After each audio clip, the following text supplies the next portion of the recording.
After this, the word of the Lord came to Abram in a vision. Do not be afraid, Abram. I am your shield, your very reward. But Abram said, O sovereign Lord, what can you give me since I remain childless, and the one who will inherit my estate is Eliezer of Damascus? And Abraham said, You have given me no children, so a servant in my household will be my heir. And the word of the Lord came to him, This man will not be your heir, but a son coming from your own body will be your heir. He took him aside and said, Look up at the heavens and count the stars, if indeed you can count them. Then he said to him, So shall your offspring be. Abraham believed the Lord, and he credited it to him as righteousness. He also said to him, I am the Lord who brought you out of Ur of the Chaldeans to give you this land and to take possession of it. But Abraham said, O sovereign Lord, how can I know that I shall gain possession of it? So the Lord said to him, Bring me a heifer, a goat and a ram, each 3 years old, along with a dove and a young pigeon. Abraham brought all these to him, cut them in two, and arranged the halves opposite each other. The birds, however, he did not cut in half. And birds of prey came down on the carcasses, but Abraham drove them away. As the sun was setting, Abraham fell into a deep sleep, and a thick and dreadful darkness came over him. And the Lord said to him, Know for certain that your descendants will be strangers in a country not their own, and they will be enslaved and ill-treated 400 years. But I will punish the nation they serve as slaves, and afterwards they will come out with great possessions. You, however, will go to your fathers in peace and be buried at a good old age. In the 4th generation, your descendants will come back here, for the sin of the Amorites has not yet reached its full measure. When the sun had set and darkness had fallen, a smoking brazier with a blazing torch appeared and passed between the pieces. On that day the Lord made a covenant with Abram, and said, To your descendants I give this land, from the river of Egypt to the great river, the Euphrates, the land of the Kenites, Kenizzites, Cadmonites, Hittites, Perizzites, Rephites, Amorites, Canaanites, Girgashites, and Jebusites. Chapter 16. Now Sarai, Abram's wife, had borne him no children, but she had an Egyptian maidservant named Hagar. So she said to Abram, The Lord has kept me from having children. Go sleep with my maidservant. Perhaps I can build a family through her. Abram agreed to what Sarai said. So after Abram had been living in Canaan 10 years, Sarai, his wife, took her Egyptian maidservant, Hagar, and gave her to her husband to be his wife. He slept with Hagar, and she conceived. When she knew she was pregnant, she began to despise her mistress. Then Sarai said to Abram, You are responsible for the wrong I am suffering. I put my servant in your arms, and now she knows she is pregnant. She despises me. May the Lord judge between you and me. Your servant is in your hands, Abram said. Do with her whatever you think best. Then Sarai ill-treated Hagar, so she fled from her. The angel of the Lord found Hagar near a spring in the desert. It was the spring that is beside the road to Shur. And he said, Hagar, servant of Sarai, where have you come from and where are you going?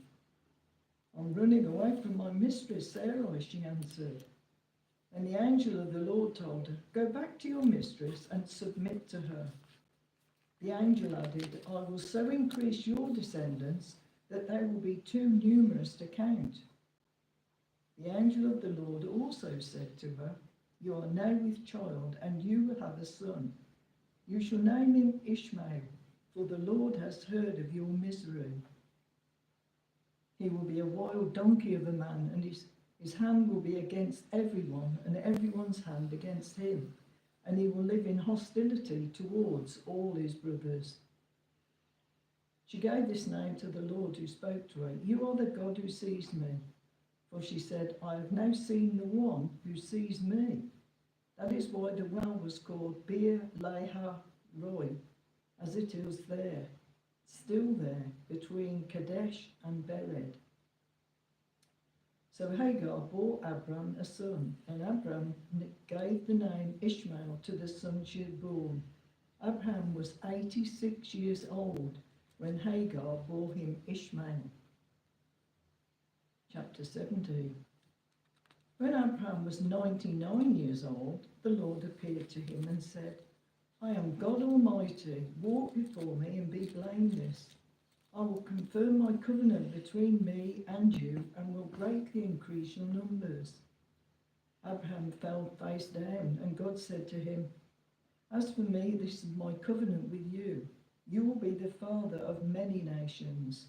No longer will you be called Abram, your name will be Abraham, for I have made you a father of many nations.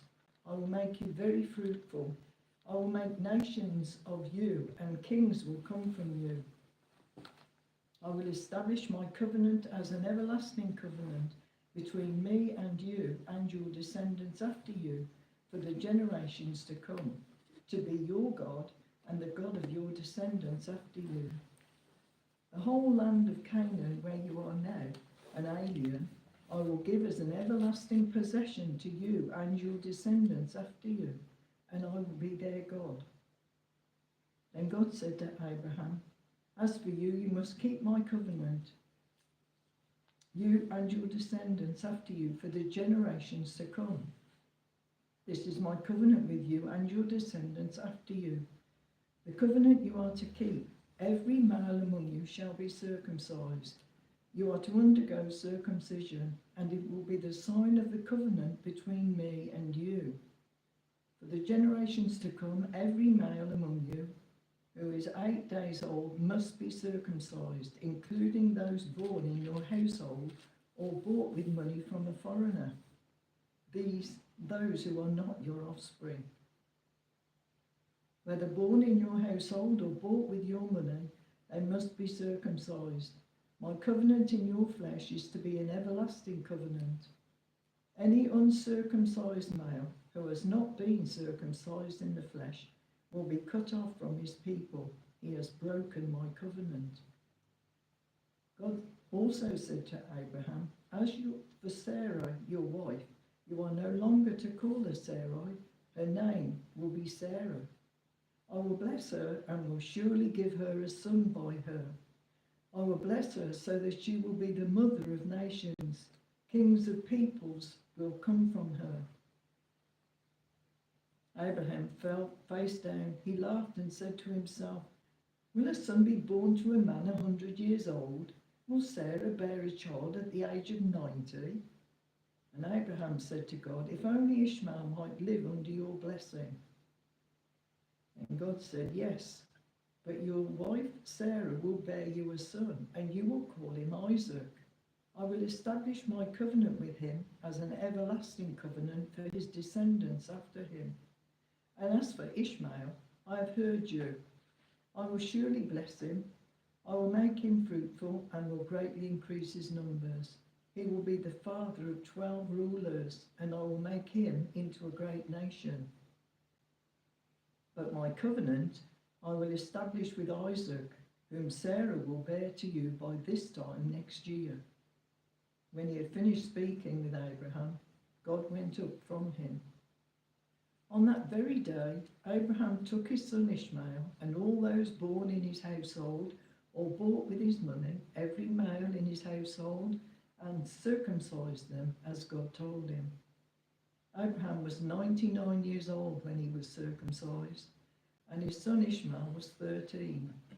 Abraham and his son Ishmael were both circumcised on that same day. And every male in Abraham's household, including those born in his household or bought from a foreigner, was circumcised with him. Chapter 18, the three visitors. The Lord appeared to Abraham near the great trees of Mamre, while he was sitting at the entrance to his tent in the heat of the day. Abraham looked up and saw three men standing nearby.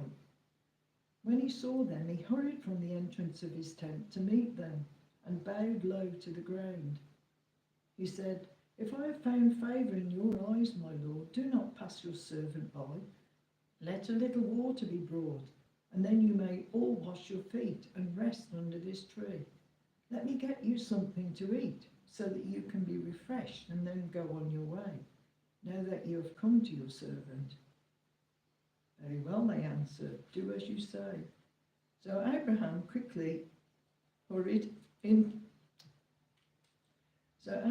hurried into the tent. Sarah, "Quick," he said, "get 3 seahs of fine flour and knead it and bake some bread."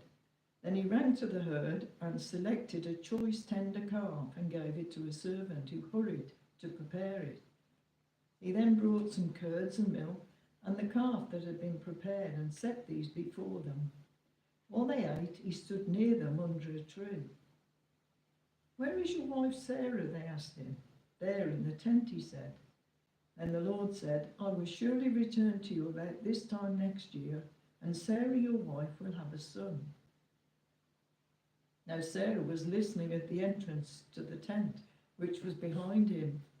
Abraham and Sarah were already old and well advanced in years, and Sarah was past the age of childbearing. So Sarah laughed to herself as she thought, "Am I worn out and my master is old? Will I now have this pleasure?" And the Lord said to Abraham, "Why did Sarah laugh and say, 'Will I really have a child now that I am old?' Is anything too hard for the Lord? I will return to you at the appointed time next year, and Sarah will have a son." Sarah was afraid, so she lied and said, "I did not laugh." But he said, "Yes, you did laugh." Then the men got up to leave. They looked down towards Sodom, and Abraham walked along with them to see them on their way. And the Lord said, "Shall I hide from Abraham what I am about to do? Abraham will surely become a great and powerful nation, and all nations on earth will be blessed through him. For I have chosen him so that he will direct his children and his household after him to keep the way of the Lord by doing what is right and just, so that the Lord will bring about for Abraham what he has promised him." And the Lord said, "The outcry against Sodom and Gomorrah is so great and their sin so grievous that I will go down and see if what they have done is as bad as the outcry that has reached me. If not, I will know." The men turned away and went towards Sodom, but Abraham remained standing before the Lord. Then Abraham approached him and said, "Will you sweep away the righteous with the wicked? What if there are 50 righteous people in the city? Will you really sweep it away and not spare the place for the sake of the 50 righteous people in it? Far be it from you to do such a thing, to kill the righteous with the wicked, treating the righteous and the wicked alike. Far be it from you. Will not the judge of all the earth do right?" The Lord said, "If I find 50 righteous people in the city of Sodom, I will spare the whole place for their sake." Then Abraham spoke up again. "Now that I have been so bold as to speak to the Lord, though I am nothing but dust and ashes, what if the number of the righteous is 5 less than 50? Will you destroy the whole city because of 5 people? If I find 45 there," he said, "I will not destroy it." Once again he spoke to him, "What if only 40 are found there?"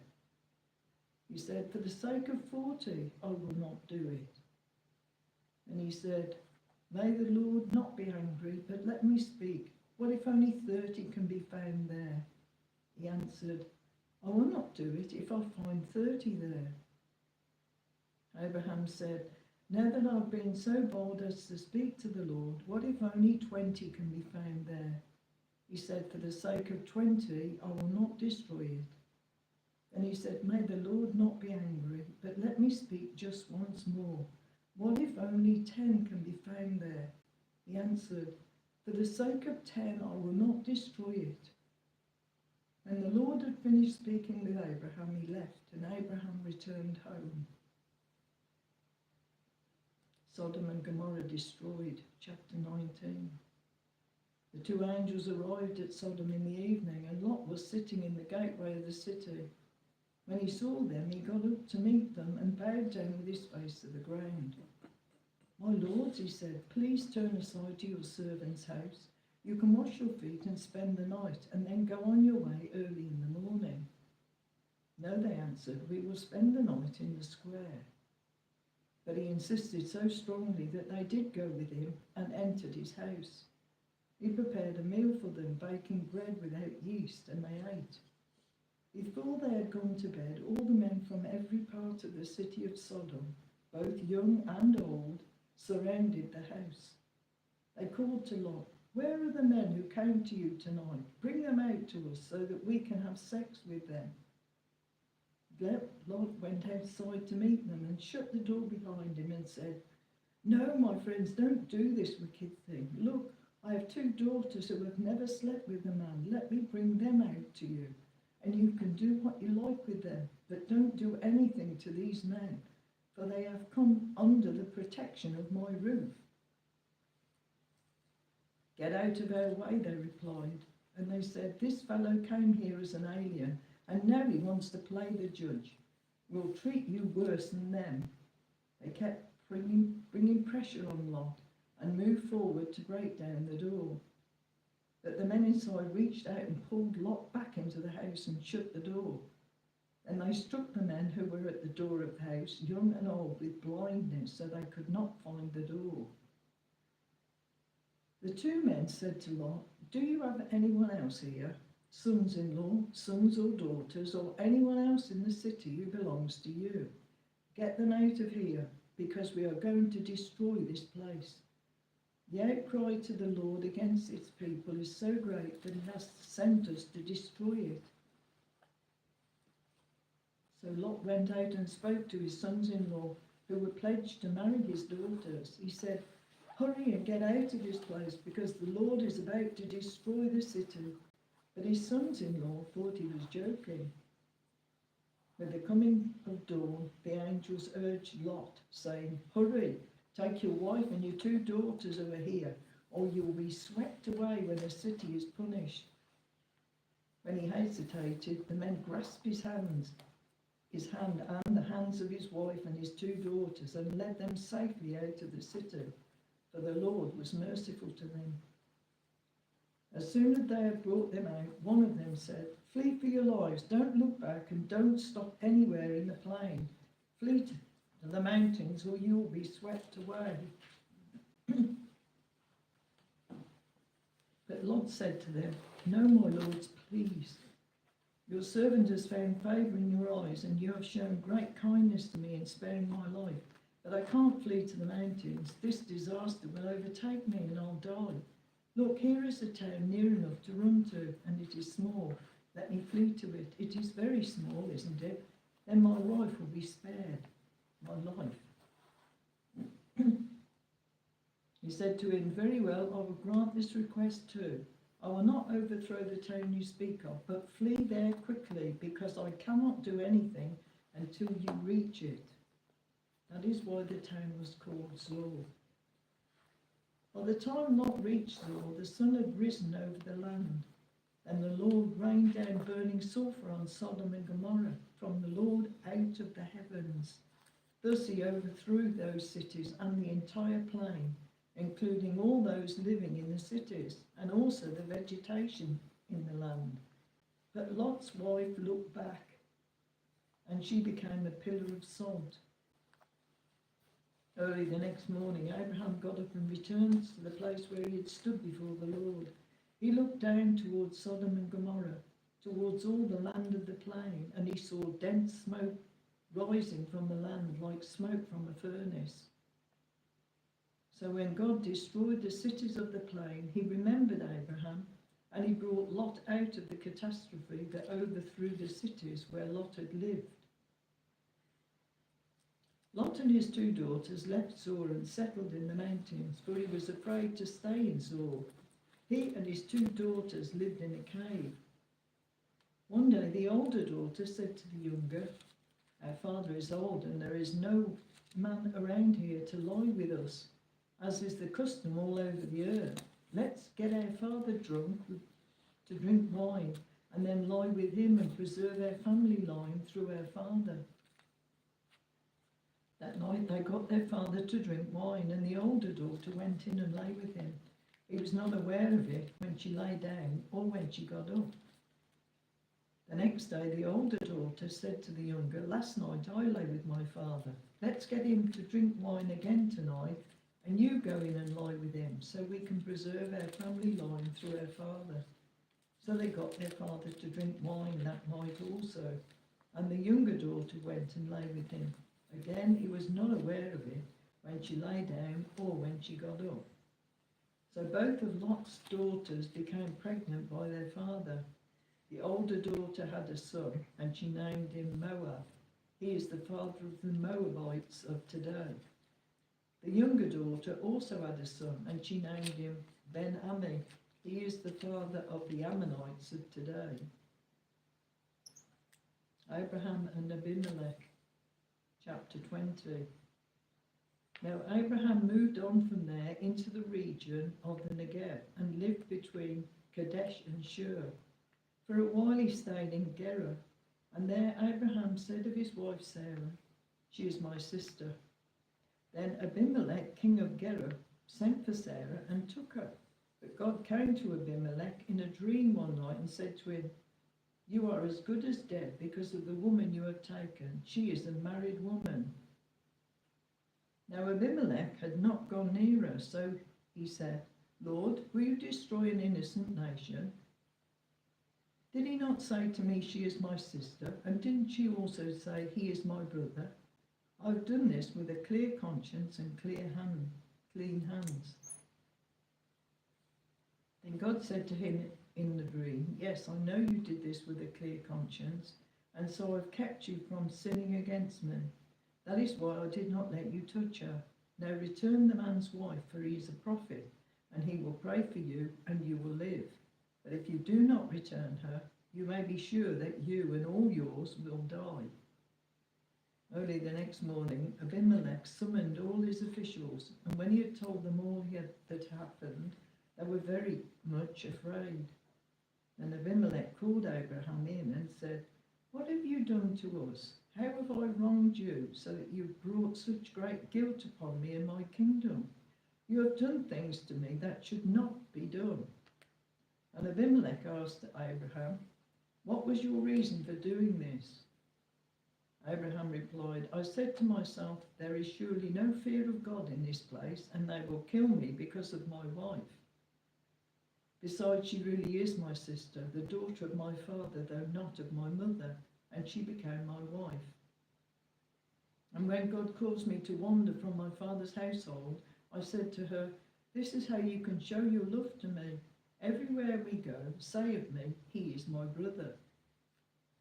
Then Abimelech brought sheep and cattle and male and female slaves and gave them to Abraham, and he returned Sarah his wife to him.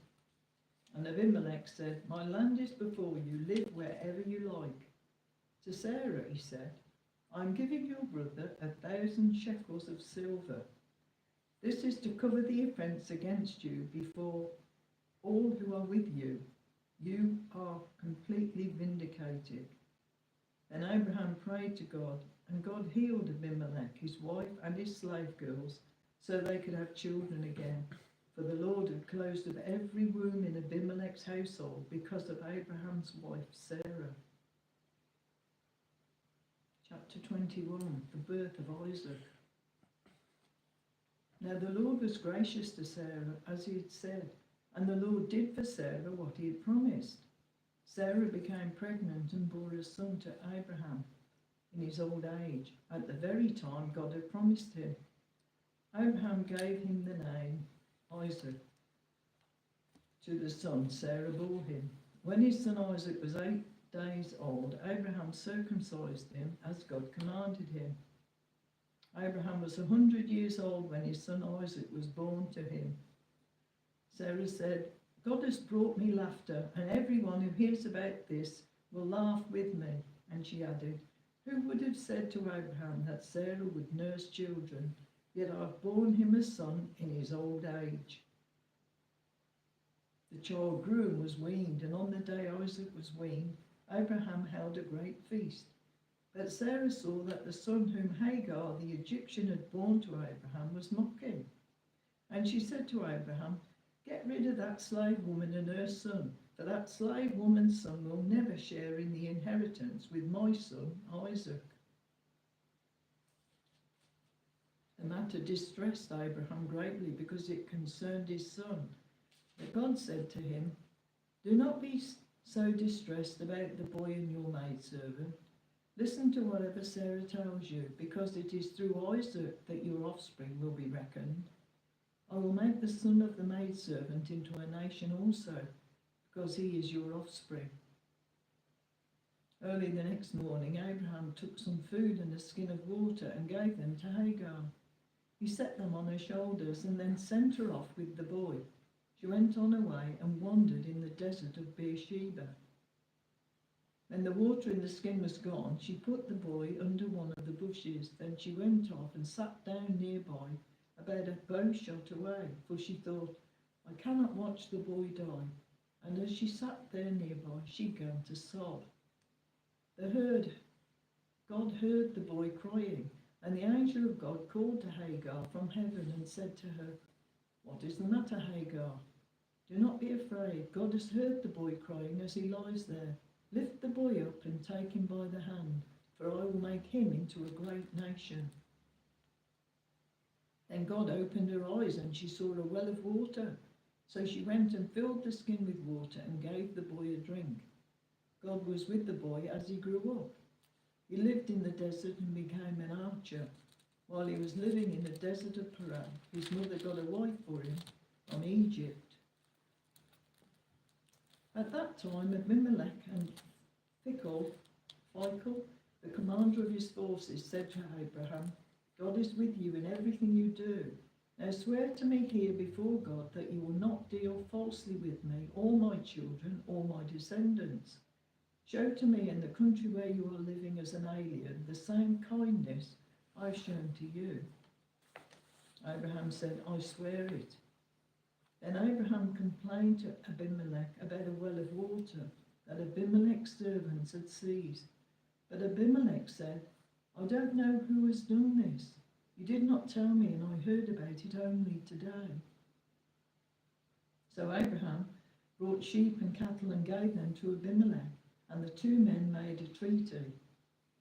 Abraham set apart 7 ewe lambs from the flock, and Abimelech asked Abraham, what is the meaning of these 7 ewe lambs you have set apart by themselves? He replied, accept these 7 lambs from my hand as a witness that I dug this well. So that place was called Beersheba, because the 2 men swore an oath there.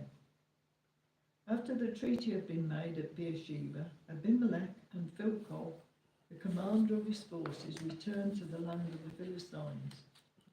Abraham planted a tamarisk tree in Beersheba, and there he called upon the name of the Lord, the eternal God. And Abraham stayed in the land of the Philistines for a long time. Chapter 22, Abraham tested. Some time later, God tested Abraham. He said to him, Abraham. Here I am, he replied.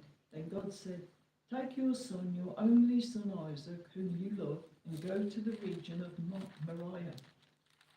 Sacrifice him there as a burnt offering on one of the mountains I will tell you about. Early the next morning, Abraham got up and saddled his donkey. He took with him 2 of his servants and his son Isaac. When he had cut enough wood for the burnt offering, he set out for the place God had told him about. On the 3rd day, Abraham looked up and saw the place in the distance. He said to his servants, stay here with the donkey while I and the boy go over there. We will worship and then we will come back to you." Abraham took the wood for the burnt offering and placed it on his son Isaac, and he himself carried the fire and the knife. As the two of them went on together, Isaac spoke up and said to his father, Abraham, "Father?" "Yes, my son," Abraham replied. "The fire and wood are here," Isaac said, "but where is the lamb for the burnt offering?" Abraham answered, "God himself will provide the lamb for the burnt offering, my son." And the two of them went on together. When they reached the place God had told him about, Abraham built an altar there and arranged the wood on it. He bound his son Isaac and laid him on the altar on top of the wood. Then he reached out his hand and took the knife to slay his son. But the angel of the Lord called out to him from heaven, "Abraham, Abraham." "Here I am," he replied. "Do not lay a hand on the boy," he said. "Do not do anything to him. Now I know that you fear God, because you have not withheld from me your son, your only son." Abraham looked up, and there in the thicket he saw a ram caught by its horns.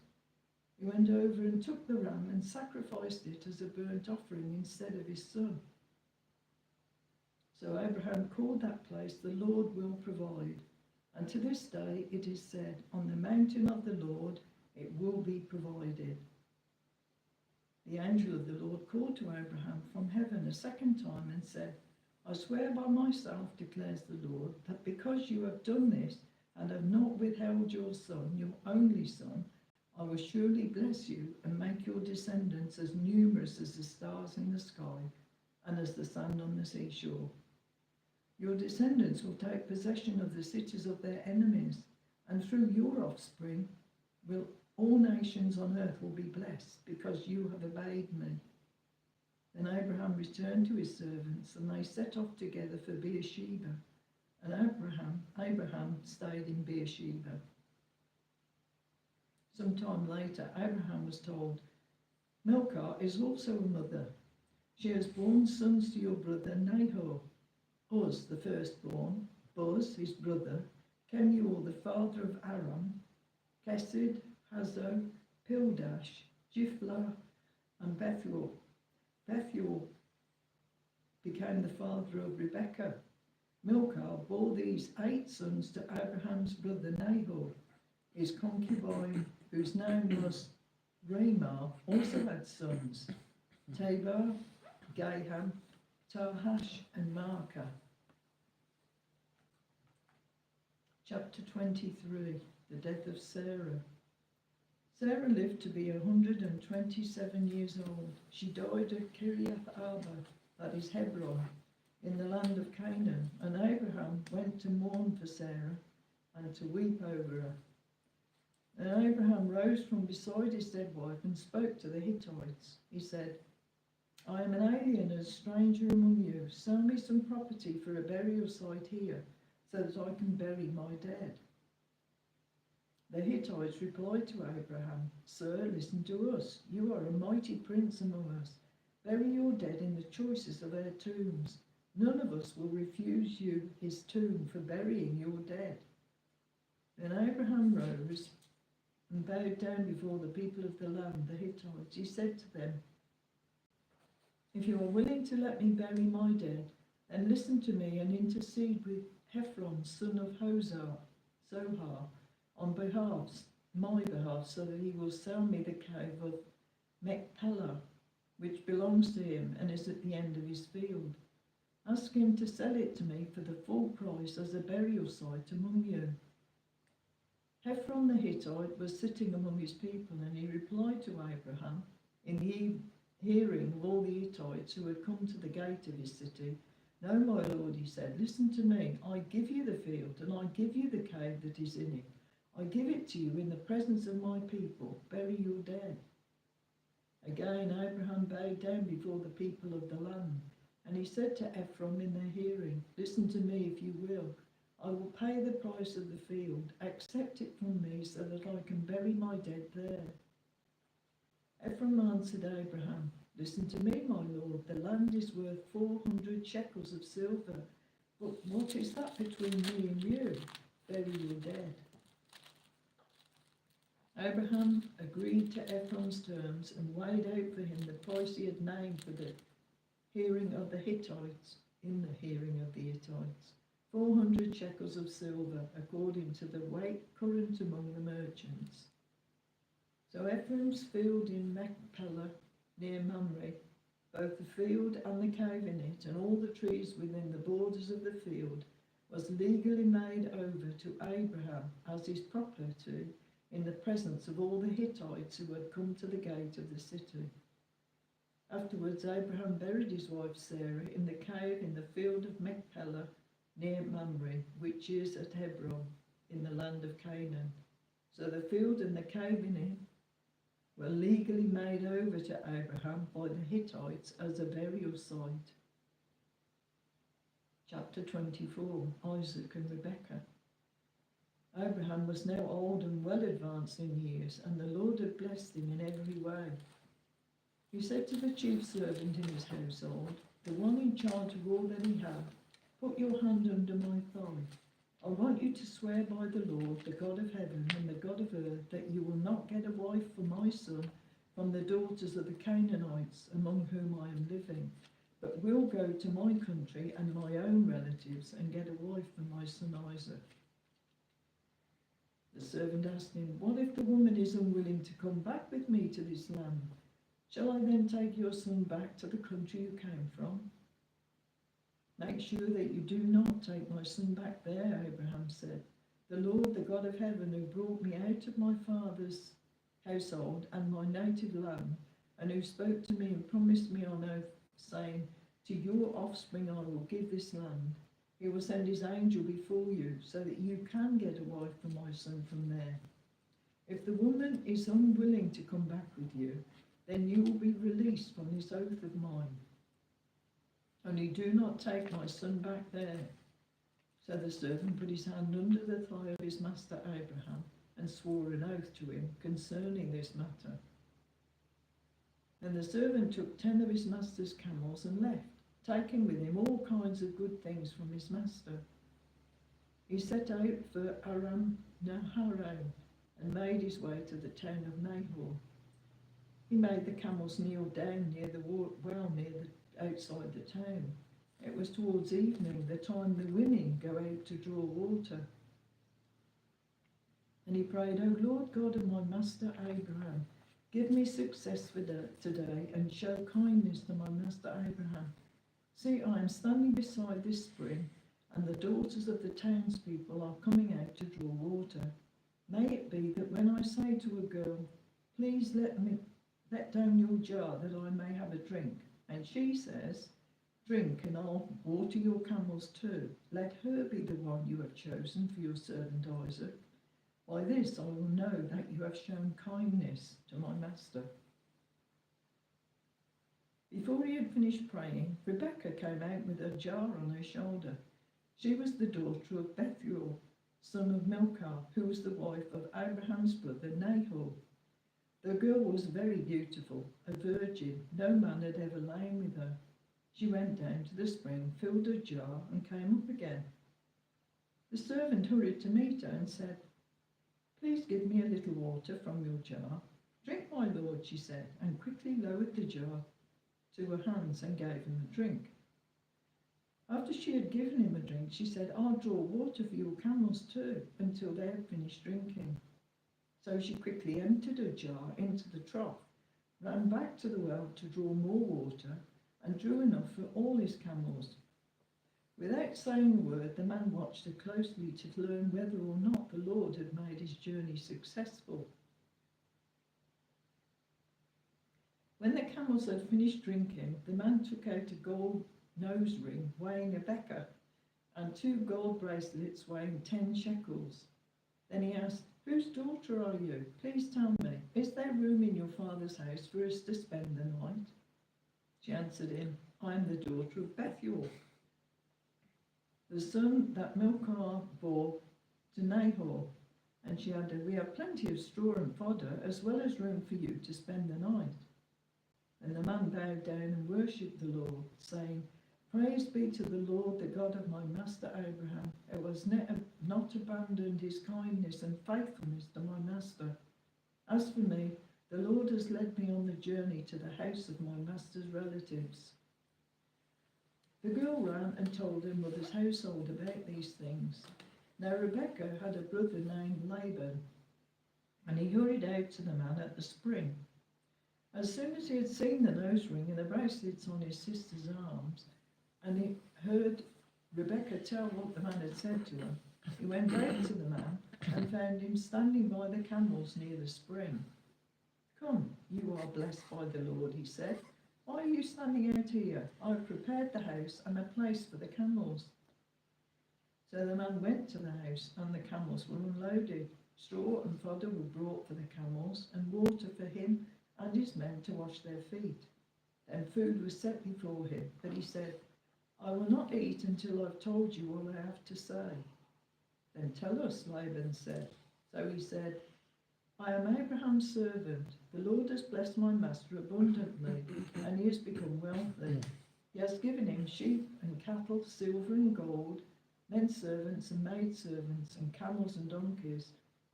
My master's wife Sarah has borne him a son in her old age, and he has given him everything he owns. My master made me swear an oath and said, 'You must not get a wife for my son from the daughters of the Canaanites in whose land I live, but go to my father's family and to my own clan and get a wife for my son.' Then I asked my master, 'What if the woman will not come back with me?' He replied, 'The Lord before whom I have walked will send his angel with you and make your journey a success, so that you can get a wife for my son from your own clan and from your father's family.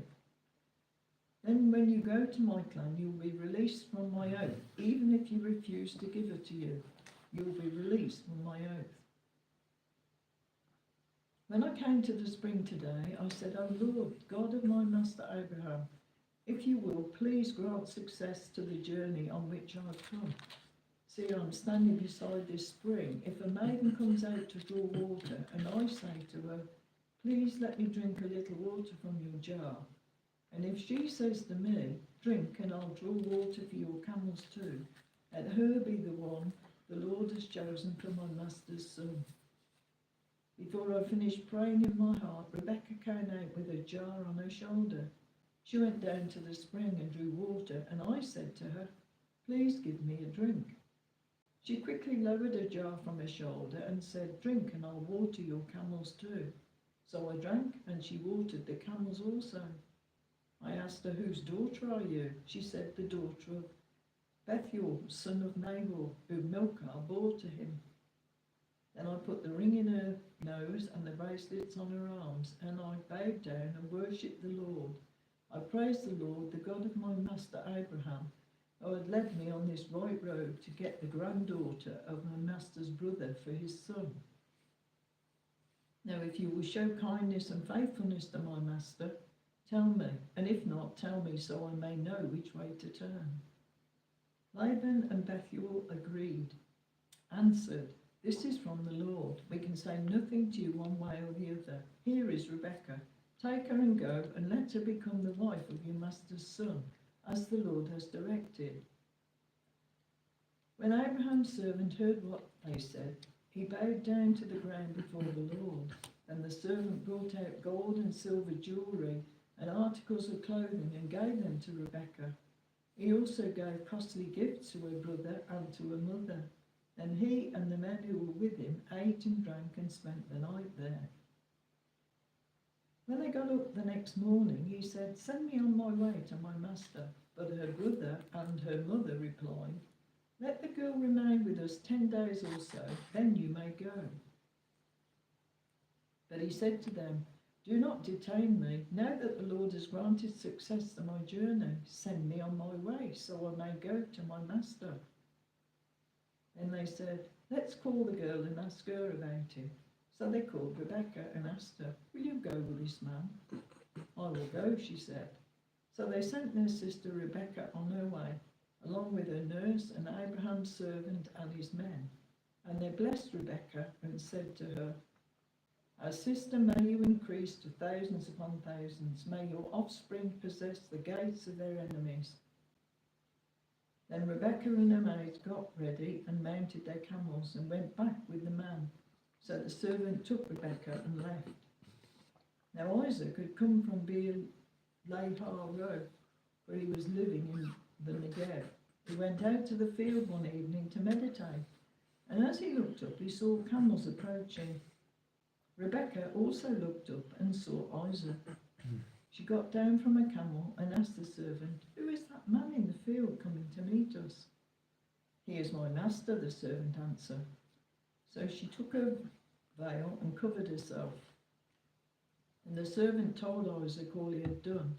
Isaac brought her into the tent of his mother Sarah, and he married Rebekah. So she became his wife, and he loved her. And Isaac was comforted after his mother's death. The death of Abraham, chapter 25. Abraham took another wife whose name was Rebekah. Abraham took another wife whose name was Keturah. She bore him Zilram, Jokshan, Medan, Midian, Ishbak, and Shua. Jokshan was the father of Sheba and Dedan. The descendants of Dedan were the Asherites, the Lechites, and the Limonites. The sons of Midian were Ephah, Haddah, Abidah, Eldar, and all these were descendants of Keturah. Abraham left everything he owned to Isaac. Well, while he was still living, he gave gifts to the sons of his concubines and sent them away from his son Isaac to the land of the east. Altogether, Abraham lived 175 years. Then Abraham breathed his last and died at a good old age, an old man and full of years, and he was gathered to his people. His sons Isaac and Ishmael buried him in the cave of Machpelah near Mamre, in the field of Ephron, son of Zohar the Hittite. The field Abraham had bought from the Hittites. There Abraham was buried with his wife Sarah. After Abraham's death, God blessed his son Isaac, who then lived near Beer-lahai-roi. This is the account of Abraham's son Ishmael, whom Sarah's maidservant Hagar the Egyptian bore to Abraham. These are the names of the sons of Ishmael, listed in the order of their birth. Nebaioth, the firstborn of Ishmael, Kedar, Adbeel, Mibsam, Mishma, Duma, Massa, Hadad, Tema, Jeter, Naphish, Kedmah. These were the sons of Ishmael, and these are the names of the 12 tribal rulers according to their settlements and camps. Altogether, Ishmael lived 137 years. He breathed his last and died, and he was gathered to his people. His descendants settled in the area from Havilah to Shur, near the border of Egypt, as you go towards Ashur. And they lived in hostility, and two peoples from within you will be separated. One will be stronger than the other, and the older will sit. One will be stronger than the other, and the older will serve the younger. When the time came for her to give birth, there were twin boys in her womb. The first to come out was red, and his whole body was like a hairy garment, so they called him Esau. After this, his brother came out with his hand grasping Esau's heel, so he was named Jacob. Isaac was 60 years old when Rebekah gave birth to them. The boys grew up, and Esau became a skillful hunter, a man of the open country, while Jacob was a quiet man, staying among the tents. Isaac, who had a taste for wild game, loved Esau, but Rebekah loved Jacob. Once, when Jacob was cooking some stew, Esau came in from the open country, famished. He said to Jacob, "Quick, let me have some of that red stew. I'm famished." That is why he was also called Edom. Jacob replied, "First sell me your birthright." Look, I'm about to die, Esau said. What good is the birthright to me? But Jacob said, swear to me first. So he swore an oath to him, selling his birthright to Jacob. But Jacob said, swear to me first. So he swore an oath to him, selling his birthright to Jacob. Then Jacob gave Esau some bread and some lentil stew. He ate and drank and then got up and left. So Esau despised his birthright.